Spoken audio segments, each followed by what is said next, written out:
Hello everyone, welcome to episode 23 of the MEE-FIT podcast. I'm joined today by Tommy, who's not been on the podcast for a little while now. It's been a while. Since the earlier episodes. And today the topic of discussion is going to be around all things mentality, specifically the all or nothing mentality, which I would say is probably one of the biggest sort of areas of, not concern, but one of the biggest challenges I think people face in terms of their mindset from my perspective. Certainly we see this quite frequently with people, both members and people who are yet to start with us or who are looking at getting started with us. So yeah, that's going to be the main kind of topic of discussion today. So from your side, Tommy, I mean, when we say all or nothing mentality, what kind of springs to your mind, or what do you think about? If we're talking it from like a training point of view, it's the idea that, you know, if you can't do 4, 5, 6 sessions a week, then what is the point?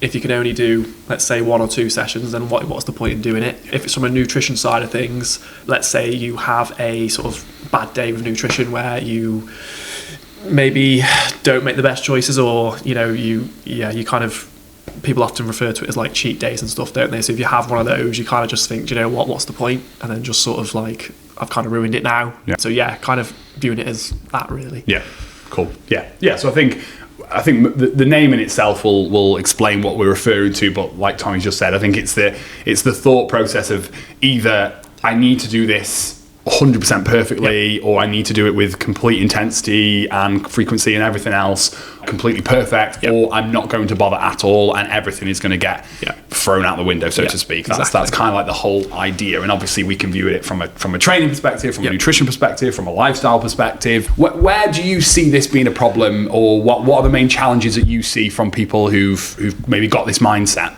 It's exactly that, isn't it? Like, they can find themselves in a flow when they start off and the motivation's high. They can kind of think, right, you know, I'm going to work on this thing, whether it be a diet or training, as we just mentioned there. But the minute that something gets in the way of that, as life does, whether it's being ill, whether it's commitments, whether it's a holiday, they kind of come back with the idea of like, I've just kind of wasted all the work I've done, or undone all that work, and that can just kind of completely derail what they were trying to achieve. So yeah, it's that idea, as you said there, trying to be perfect rather than trying to be better, I guess. Yeah.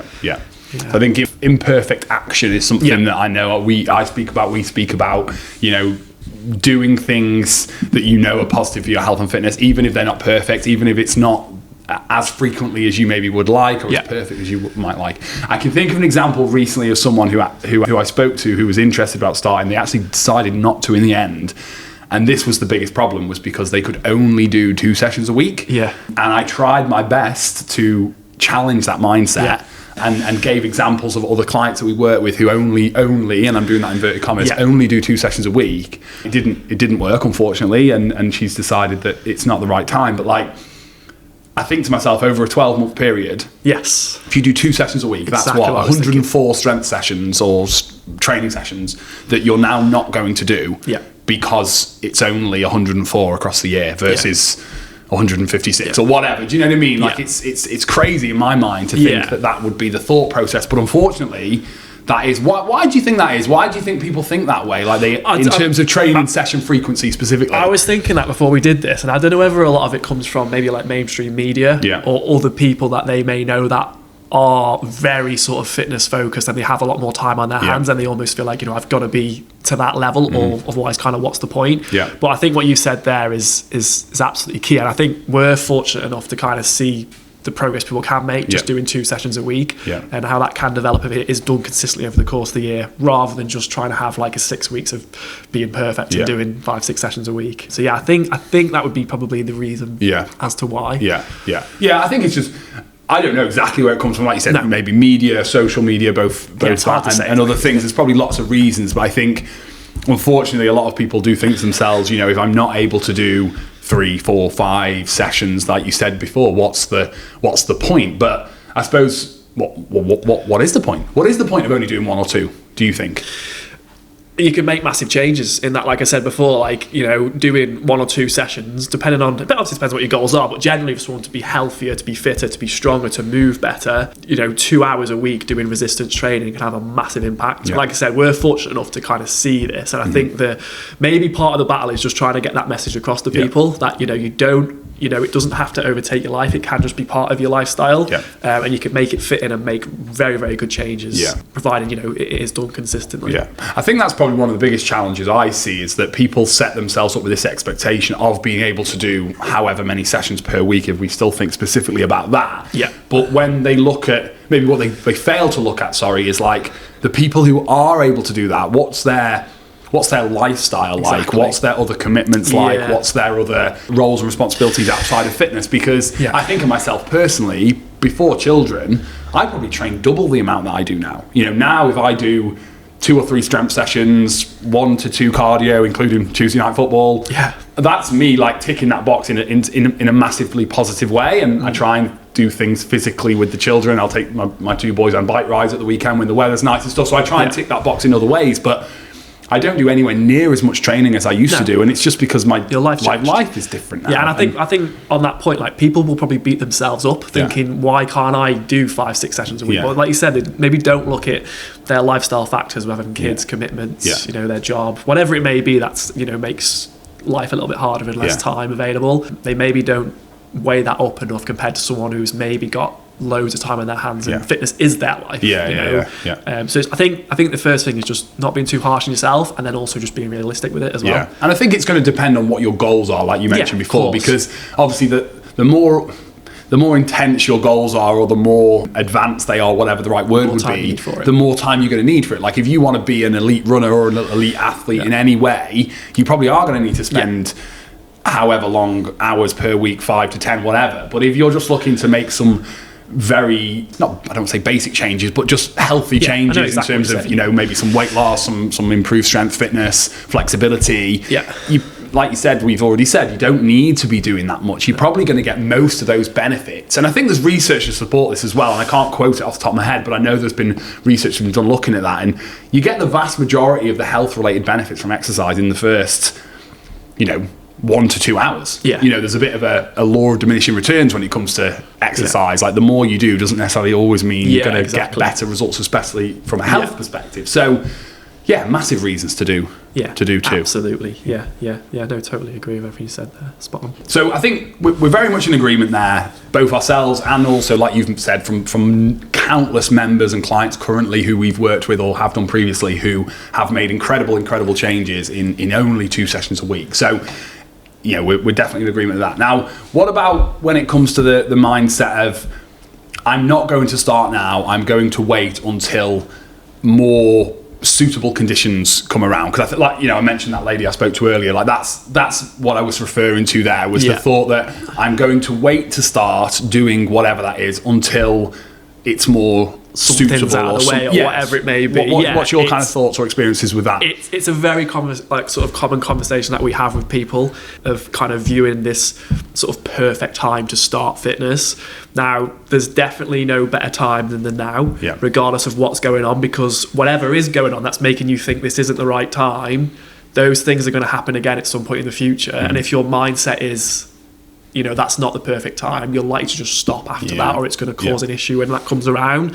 So it's just trying to get people to think that, like I said earlier, like, this needs to be part of your lifestyle. It doesn't need to overtake your life. So these things that you see as barriers in the way, they're just part and parcel of your fitness journey. Like, you need to try and manage it so, you know, the gym works around those things. So I see this because obviously, as part of MEE-FIT, like, I'm heavily involved in like getting people started. So when people reach out to us, and I have a lot of those initial conversations, so I see similar patterns amongst people and what the, you know, this whole mindset. And I think this is something we have to try and challenge all the time. And like you very rightly said, like, for most people, what's going on in their life now is unlikely to change that drastically anytime soon. You know, other than sort of like either retirement or maybe children leaving home, like, I can't think of many other times where things are going to change that drastically. And it always kind of makes me laugh, really, because we've got 200 or so kind of clients that we work with currently.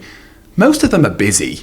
You know, like, everyone's there's busy, not many people in the gym who I know of anyway who've got endless amounts of hours on their hands. Like, most people are fitting it in around work, children, grandchildren, other commitments. And it's funny, even people who, I can think of a few examples, I'm not going to say who, but who have retired and then started with us, and even then they've pushed it back because they filled their time with other things and other commitments. You always do, don't you? Like whether you're retired or whether you're working 50, 60 hour weeks, like you always tend to be busy doing something, generally speaking. Yeah, so, absolutely. you know, there's like I said, there's a million reasons not to get the job. But I was kind of thinking before about this as well, as like we've definitely had people here, not naming any names, but that have worked like 50, 60 hour weeks and easily sort of managed to get in consistently and make it work. And, you know, they could quite easily view that as like, this isn't a great time, work's chaotic right now, maybe I should wait until things slow down and stuff. But they were able to kind of realise that, you know, if I'm going to do this thing, it needs to be part of my life, and I've just got to make it work. And I think that is the key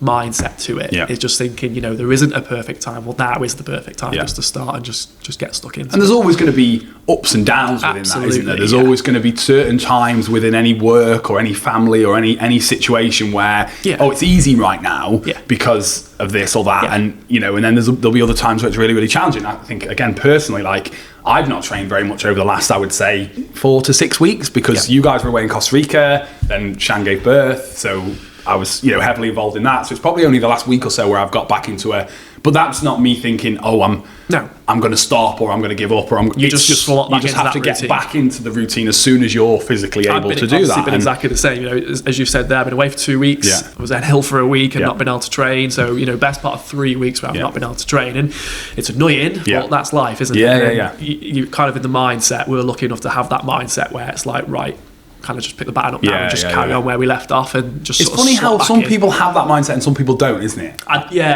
You asked that question before, maybe why that is. It's hard to answer. It really is. I don't know the actual answer for it. You can obviously assume some reasons for it, whether it is that sort of defeatist mentality where they kind of think, you know, I've undone all the work I've put in, and, you know, or the comparison, as I said before. I don't know, it's hard to answer. I mean, really. This whole thing around like psychology and mindset and stuff is really challenging because we all have our own internal like beliefs and expectations and biases and all these things that are really, really difficult to challenge. But I think if you're someone who has this mindset, I think you can't do anything other than try and tackle it, try and address it and reframe it to the way that we're trying to, I suppose, talk about it in that, things aren't perfect right now, things are challenging, but what can I do to keep me moving in the right direction or stopping the downward? Because that's the thing people, I think, don't realise is like every minute, hour, day, week that you don't do anything like fitness, health and fitness related, things just get worse. It gets harder and harder. And it's like it's not like you can just think, I'll pick it up in another 3 months, 6 months, 12 months, and there's no consequences to that. There will be. Absolutely, But it's a difficult one. But it is hard to answer. I don't know if we maybe experience it more with people that are maybe newer to coming into fitness,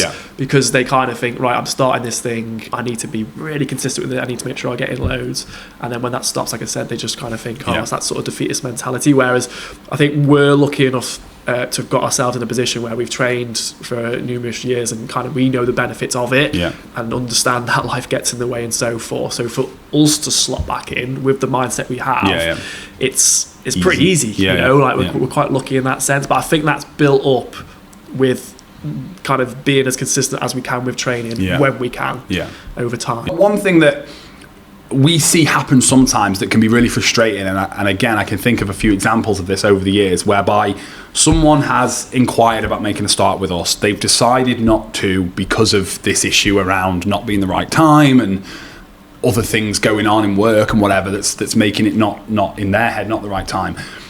And I kind of sometimes like almost try and warn people against this, but sometimes it doesn't always work. And then they make a start, whether that's 4 weeks, 6 weeks, 12 weeks, whatever, and then because they've waited for this period of time where they've got this like window of opportunity, let's call it, whereby everything is easier. They almost wait for that, and then it's all great. I can get in 5 days a week. Great.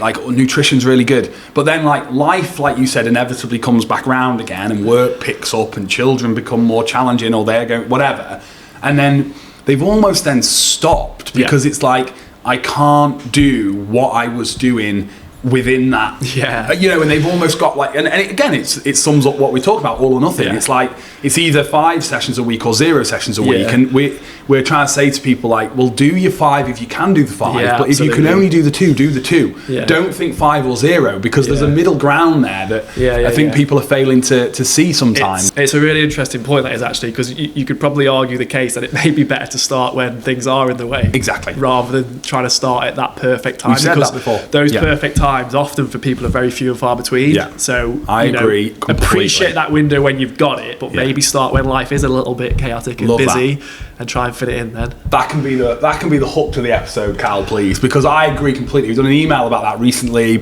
maybe done a post about that over the years. Like, start when it's difficult. Start when it's hard. It's only going to get harder, isn't it, after that spell? Yeah. Of having that but if you start window. when it's like really hard, then it's probably never going to get any worse. That's what I mean. And then you know how to deal with it, don't you? And then when the time comes easier. where it is easy, you're like, oh, great, this is cool. Yeah. But it's not like the expectation. The expectation is this is going to be hard. Yeah. Because it is hard. Yeah. It's hard for everybody. Like, it's hard for me. It's hard for you. Yeah.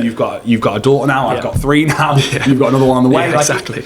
It is hard. It's hard to fit it in. Like this morning, I come and trained at 6. Marshall was up. Daddy, don't go gym. Could have easily not gone and just thought I'll have it. But I know I need to go because it's important to me. It's important to me to be fit and healthy and lead by example and all these things. So it is hard. It's hard for everybody. But if you wait for it to be easy, you either never get started, or you do start, but then, like we just said, you fall when things are difficult again. So I couldn't agree with more of anything you said there. It's spot on. So we spoke there a lot about training and sort of number of sessions per week, waiting for the right time in terms of training. Like you mentioned right at the beginning of this, another area where we see this equally, if not even more obvious, is around nutrition and how to approach nutrition. So again, where do you see this all or nothing mentality creeping in when it comes to people's nutrition and their food choices? It's definitely more prevalent than fitness. I think everybody to some degree has probably gone through this kind of idea of like wanting to make changes, whether it be lose weight, gain weight, whatever it may be, and the whole idea of again finding that perfect time. I'll start Monday sort of mentality, and then again the minute that it doesn't go as perfect as they'd hoped in that perfect time, they kind of just think, what is the point? I'm going to kind of sack this off. Or something we see an awful lot is people start some kind of diet, whatever it may be. They do yield good results early doors when they're motivated, and it is the perfect window. But the minute that those results slow down, or like we said previously, like life gets in the way and the results don't flourish, they kind of just again think it's not working. I'm just going to revert back to what I was doing before. So that's definitely a lot more common than even training. Definitely. I think we see this in lots of different areas. I think the weekend being a particular problem for a lot of people. Like they set themselves up in the week where everything is easier for a lot of people to stay on track at the week because they've got more structure, they've got more routine, they go to work or whatever that might be, and then the weekend comes along and they almost just completely go off the rails, and you get into that mindset. And I know I used to really deal with that myself, that like fuck it mentality of I've had something bad, so I'm now going to go all in on takeaways and whatever, like it's that whole thing of like, what's the point? And I've kind of thrown my work out the window kind of thing. You just think, well, might as well just go nuts now. And kind of just go so far the other way with it. How would you encourage someone to try and deal with that? If that's something someone's struggling with, they struggle with all or nothing mentality around food, whether that's weekends or whether that's just generally around their nutrition. What would your advice to them to be? It's a tough one, and it's one that would take time and effort to really work on it, because you've got a lot that comes obviously with the psychology around food, mentality around food and stuff. But I think the first point is probably just looking at foods as not being good and bad, and like cheat meals and stuff like that, and trying to get rid of that idea of those terms. Why don't you like the term cheat meal? Cheat just doesn't. I mean, it doesn't relate to anything good, does it? Like in life in general, like if you're a cheat, it's generally deemed as a very bad thing. So if you've got that mentality when it comes to food, you're likely going to feel guilty and punish yourself for it. So I think just trying to get that term away and kind of out of the picture, and viewing food as just food. And yes, there's food that's more nutritionally dense than other food, but at the end of the day, it is just food. It shouldn't be viewed as bad and cheat and those type of terminology, which I know is very common. But I agree, because I think the minute you think of things as good and bad, like yes, we should all veer towards the good stuff Yeah, more of often course. than not. Of course, we're going to have, like you said, don't use the words good and bad, but like let's view it as like more nutritionally dense and less nutritionally dense. Like, yes, we should all veer towards the more nutritionally dense more often than not. But if we label the low nutritional density food as bad, then automatically when we eat it, we're going to feel, like you said, some form of shame, some form of guilt, some form of, well, I've ruined it now and I might as well go all in on the bad stuff, which is not the mentality that we would encourage people to have. Exactly. And I think I would always just say to people, look, like how is that mentality like serving you? Like, is it serving you in a positive way or in a negative way? Never And I think more often than not, it's negative, isn't it? Yeah. Because they've got these labels that they attach to certain foods, and whenever you say something's bad or naughty or whatever, like there's an element of desire there, isn't there? Which again can be problematic, because then all you're thinking about is that Just thing. that bad So stuff, trying to find that balance between the good and the bad, I think, is always going to be more important, and learning that having a little bit of the bad stuff, let's call it, is not going to completely derail your progress. No. It's not going to cause immediate fat gain. Yeah. It's just something that you will have to eat at some point, or probably want to eat. I think it does play a positive role as well, in a sense, because obviously, you know, this food that we're labeling cheat or bad, it's desirable food, may not be the most nutritionally dense, but it does serve a role in enjoyment in food and in life, and, you know, and that's ultimately what we want. So I think, you know, trying to avoid these things as well is not the answer. Yeah. But yeah, also, like you've just said there, and what we've been talking about, like viewing them as bad and cheat is also not a good sort of good for the mindset, and is not helpful. But yeah, kind of like you said, you know, we want to make sure we're focusing more on nutritionally dense foods generally, but then when we have the stuff that isn't as nutritionally dense, we shouldn't view it as bad. Like I said, it does play a role. You know, you enjoy having it. Yeah.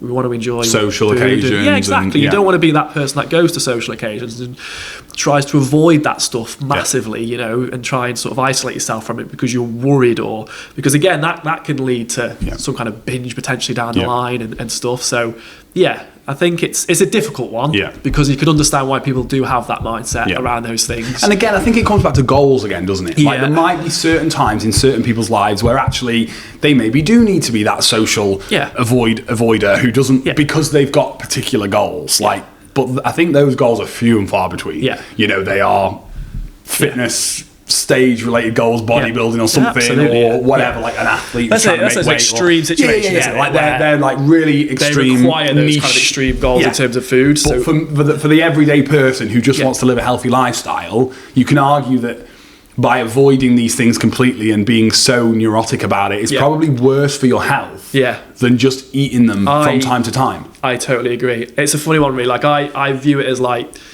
someone will maybe make a joke with me being a personal trainer, maybe having like a McDonald's or a takeaway or something. Like, you should be having that, you're a PT. Well, what's going to serve people better? You know, people seeing me eat chicken and broccoli every single day of the week and saying, this is all I eat. And them thinking, why aren't I doing that? Why can't I do that? I've had a Chinese, I'm doing terribly.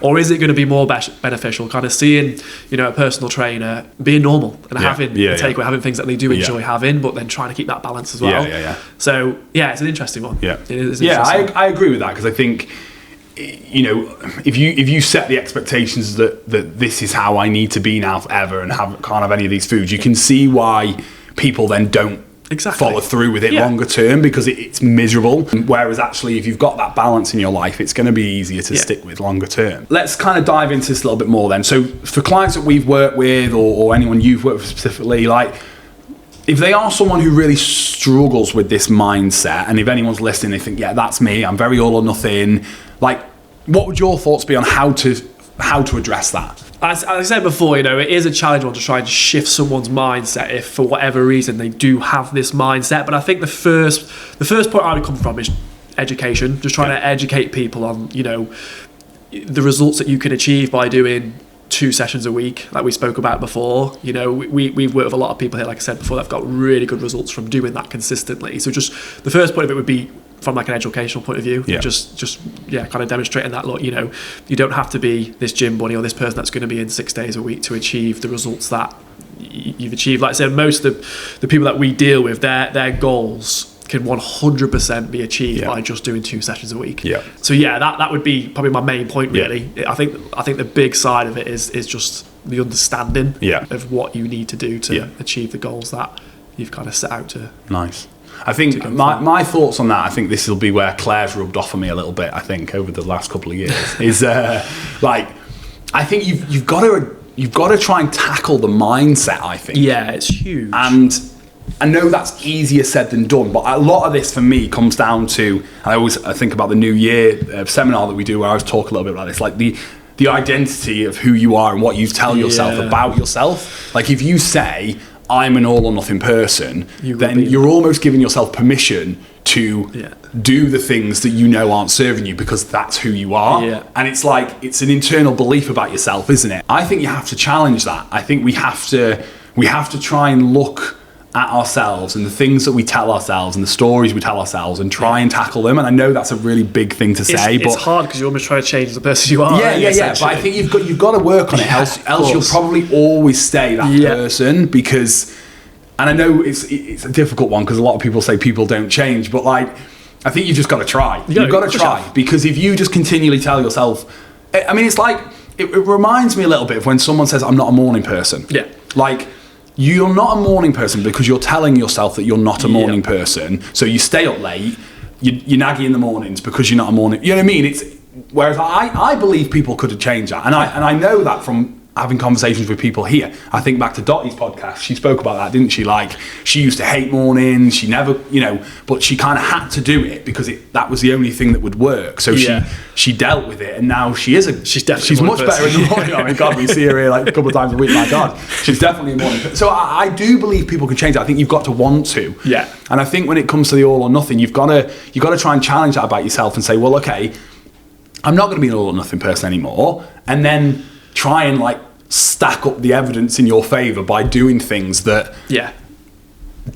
challenge that. Do you know what I mean? And your behaviors and your actions and your decisions then kind of start to build this belief in you that I'm not an all or nothing person anymore. I'm someone who can stay more moderate and sustainable and within that middle happy medium that we've been speaking about. That's what I would say to someone initially.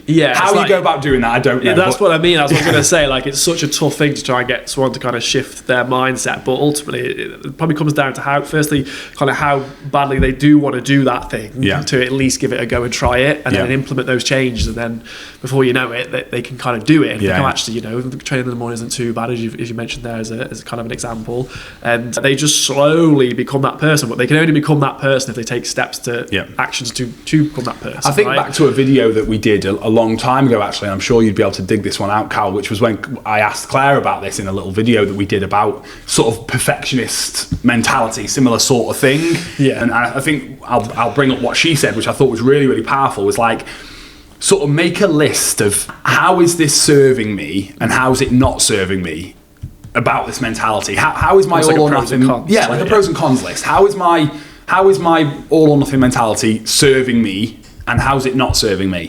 And when we talked about it, it's like perfectionism. So perfectionism can be good in some ways because it means you really want to do it right, driven, and you really want to get it spot on and all that. It's got positives, but it's also got negatives in that you're probably procrastinating. It's probably taking way longer than it should, or you know what I mean. And I think for this, it's the same thing. Like, how is your all or nothing mentality serving me? Like, what's the pros? Okay, well, the pro would be, I kind of struggle to see many, but like when it is good time, I can be really focused, and that's a positive. But the negatives, I think, are way far greater in loads of ways, like what we've been talking about. So like, just maybe like, bloody hell, put it on your fridge or something, I don't know, but do something with that list that imprints it in your brain that actually this isn't serving me in any aspect of my life, and try and just keep reminding yourself of that. And then when you're about to make a decision that you may or may not think is the right thing, think of it, okay, is this my all or nothing mentality creeping in? I'm going to stop going to the gym because I've not been for the last few weeks, and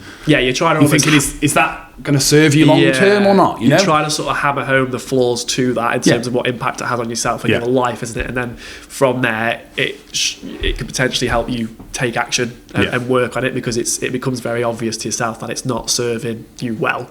So like I said before, like, another big point with it is we don't have to aim for perfection as well. It's more about just making progress as well when it comes to that sort of stuff.